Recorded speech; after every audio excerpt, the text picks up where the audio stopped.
नमस्कार, जम्मू संवाद देख रहे हैं आप और मैं हूं ललित खजुरिया। भले भले हार के कारण बौखला जाते हैं, चाहे वो बड़ा नेता हो या फिर जिन्होंने अभी अभी राजनीति पे अपना करियर शुरू किया हो। बड़ों बड़ों के दिमाग जो हैं वो हिल जाते हैं और जब मानसिक संतुलन बिगड़ता है तो उनके बयान जो है वो कहीं ना कहीं दिखाते हैं, हताशा दिखाते हैं, निराशा दिखाते हैं और समाज को तोड़ने वाले बयान जो हैं वो सामने आते हैं। ऐसा ही एक बयान उस नेता की तरफ से आया है जिन्होंने अभी राजनीति में अपना करियर शुरू ही किया कि जम्मू कश्मीर विधानसभा के जब चुनाव हुए और पहली ही उपस्थिति में उन्हें हार का सामना करना पड़ा और उस हार ने ऐसा उनका दिमाग का संतुलन बिगाड़ा कि अनाप शनाप जो है वो बयान देने लगी। जी हाँ, महबूबा मुफ्ती की बेटी इल्तिजा मुफ्ती, उनका एक बयान आया है जिस बयान ने अब जम्मू कश्मीर में राजनीतिक भूचाल ला दिया है, या यूं कहें कि उनके बयान से कई हिंदुओं की आस्था को ठेस पहुंची है। दरअसल उन्होंने अपने एक्स अकाउंट पर एक वीडियो शेयर किया और साथ ही ट्वीट किया कि हिंदुत्व एक बीमारी है जिसने पूरे देश का माहौल बिगाड़ दिया है। और यह बयान इल्तिजा मुफ्ती की तरफ से आया। आप सोचिए कि किस तरह से इस हार ने उनके मानसिक संतुलन को बिगाड़ कर रख दिया है। उन्होंने सीधा सीधा हिंदुओं पर एक प्रकार की टिप्पणी की है, हिंदुओं की आस्था पर एक प्रकार का उन्होंने प्रहार किया है और ये बताने की कोशिश की है कि हिंदुत्व एक बीमारी है। कोशिश क्या, उन्होंने घोषणा कर दी है।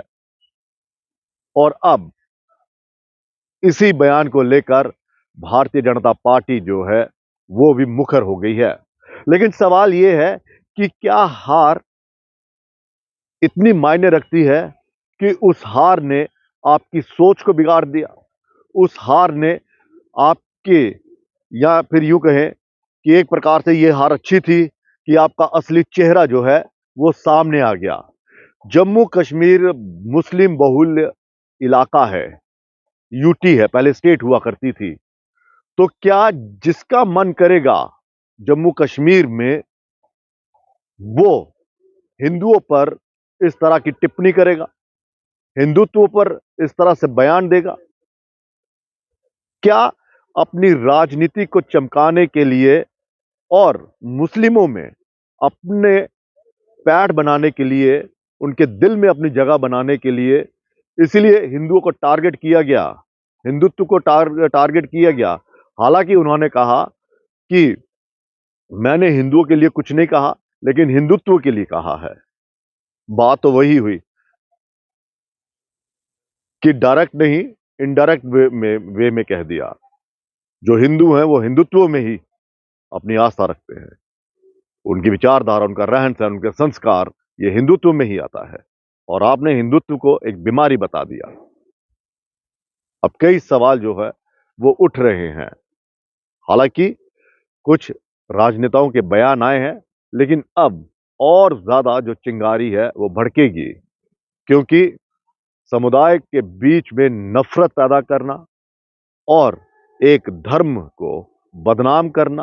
आप सोचिए, इल्तिजा मुफ्ती का ये बयान, और वो अपने उस बयान में किस हद तक आगे बढ़ गई और कह रही हैं कि भगवान श्री राम जी को भी शर्म आएगी। आप सोचिए, जिस प्रभु श्री राम के प्रति पूरी दुनिया की आस्था है, आराध्य है हिंदुओं के, उनको लेकर भी टिप्पणी की है, उनको शर्म आएगी।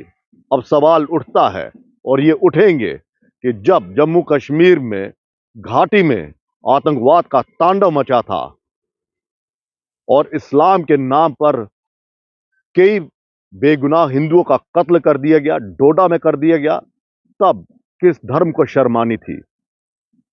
ये सबसे बड़ा सवाल इल्तिजा से भी पूछा जाएगा आने वाले वक्त में। यानी कि आप एक धर्म को डायरेक्ट टारगेट कर रही हैं और भगवान श्री राम को का नाम लेकर कह रही है उन्हें शर्म आएगी। तो क्या इल्तिजा जी आपको शर्म आई? आपकी माता जी को शर्म आई थी? एहसास हुआ था जब 90s के दौर में कश्मीरी पंडितों को कत्ल कर दिया गया, उनको वहां से पलायन कर दिया गया सिर्फ इस्लामिक स्टेट बनाने के नाम पर, इस्लाम के नाम पर। और फिर आप कहते हैं कि आतंकवाद का कोई धर्म नहीं होता, लेकिन उस दौर में आतंकवाद का धर्म था, क्योंकि जो जो आतंकी थे वो सब के सब मुस्लिम थे। हालांकि ये किताबों में बड़ा अच्छा लगता है कि आतंकवाद का धर्म नहीं होता, लेकिन उस दौर में सब कुछ दिख रहा था, हो रहा था। क्या उसको लेकर कभी आपको शर्म आएगी? कभी आप भी कहेंगे कि इस्लाम में ऐसा नहीं होता?